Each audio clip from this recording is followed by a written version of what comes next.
মামা কি ভেবেছিলেন বাংলাদেশ ক্রিকেট টিম সব সমীকরণকে ফেলায় রেখে বাংলাদেশ ক্রিকেট টিম সেমিফাইনাল খেলবে? এরকম স্বপ্ন দেখছিলেন? স্বপ্ন দেখার আগে আপনার ভাবা উচিত ছিল এটা বাংলাদেশ দল।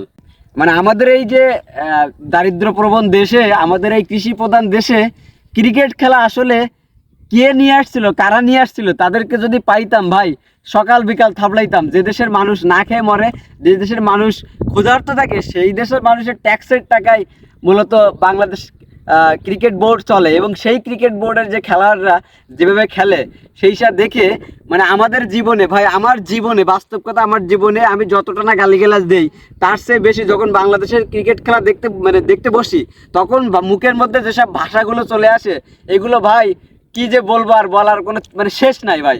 আজকে দেখেন আপনি, মানে বাংলাদেশের কি পরিমাণ একটা সুযোগ ছিল, মাত্র 73 বলে 115 রান, 115 রান। এটা কিন্তু করা যাইতো, এটা কিন্তু করা যেত যদি আমাদের সেই ধরনের টেন্ডেন্সি থাকতো, তাইলে কিন্তু করা যেত। এবং সেইখানে এসে দেখেন আমাদের যে bowling line up, awesome bowling line up, তারা এমনভাবে খেলেছে 115-এর মধ্যে তাদের আটকায় দিছে।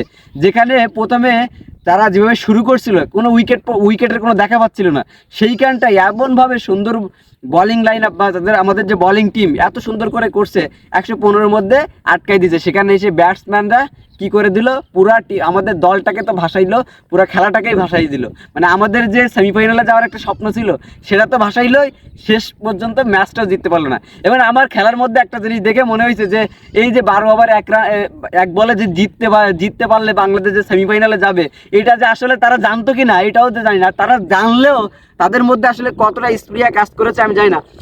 আফগানরা খেলা জয়ের পরে তারা আনন্দে কান্না শুরু করে দিছে, আর আমাদের দেশের প্লেয়াররা খেলার পরে নির্লজ্জের মতো, বেহায়ের মতো তারা মূলত হাসতেছে, বেহায়ের মতো তারা আচরণ করতেছে।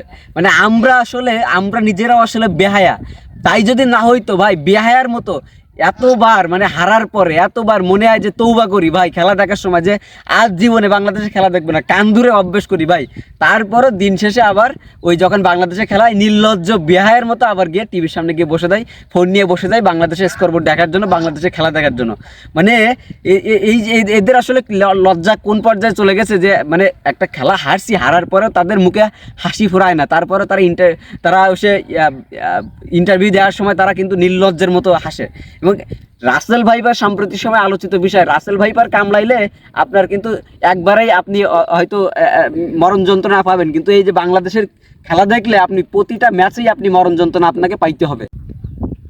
বাংলাদেশের যে বোলিং লাইন আপ, এটা কিন্তু আসলে চমৎকার, মানে একেবারেই চমৎকার পারফর্ম তারা করতেছে। মানে বর্তমানে ক্রিকেট বিশ্বের যে কোনো দলের সাথে মূলত বাংলাদেশের যে বোলিং লাইন আপ, তারা কিন্তু প্রতিযোগিতা করতে পারবে, মানে সেই ধরনের সম্ভাবনা রয়েছে। কিন্তু ব্যাটিং লাইন আপ, বিশেষ করে টপ অর্ডারগুলো এমনভাবে ভাই বাজে পারফর্ম করতেছে, বাজে পারফর্ম করার পরেও তারা আসলে দল থেকে বাদ পড়তেছে না। মানে এমনভাবে এই জায়গাটাই আসলে বসে গেছে, এগুলো চেঞ্জ হচ্ছে না।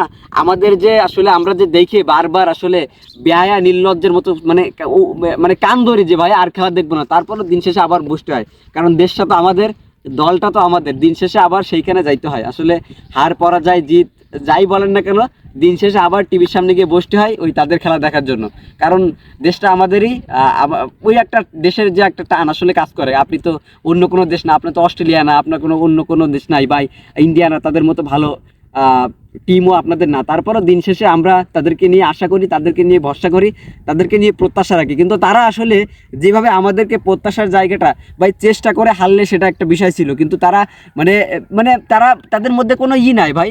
এত লাখ লাখ টাকা তাদের পেছনে আমাদের দেশের ট্যাক্স, জনগণের ট্যাক্স মানুষ ইনভেস্ট করতেছে তাদের পেছনে, কিন্তু তাদের মধ্যে কোনো ভাই কোনো প্রতিক্রিয়া নেই। তাদের মধ্যে ভাই একটা খেলায় হারছে বা একটা খেলায় ভাই পারফর্ম করতে পারছে না, তাদের মধ্যে কোনো লজ্জাবোধ নাই, নির্লজ্জ বেহায়ের মতো আসলে মানে তাদের যে আচরণগুলো আমরা দেখি সব জায়গাগুলো, এটা আমাদের জন্য খুবই কষ্টের। দিন শেষে ওই আপনি দেখেন যে মানে আপনি ওই যে বাংলাদেশের খেলা দেখতে যখন বসবেন, প্রতিটা বলে আপনার মনে হয় যে মানে হার্ট অ্যাটাকের যাদের হার্টের সমস্যা আছে, তাদেরকে আসলে মানে খেলা দেখতে গেলে যে আসলে তাদেরকে হসপিটালে বসে খেলা দেখা ছাড়া আসলে কোনো উপায় নেই।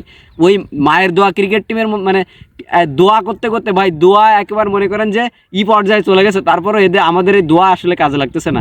আমাদের এই টিম মানে আমাদের সবসময় আমাদের প্ল্যান নেক্সট অল কাপ বলে বলে আমাদের যে আসলে কতদিন যাবে এইভাবে, কতদিন কত প্রজন্ম, মানে আমাদের কোন প্রজন্ম যে আসলে একটা ওয়ার্ল্ড কাপের দেখা হবে এটাই জানে। এটা আসলে অপেক্ষার বিষয়।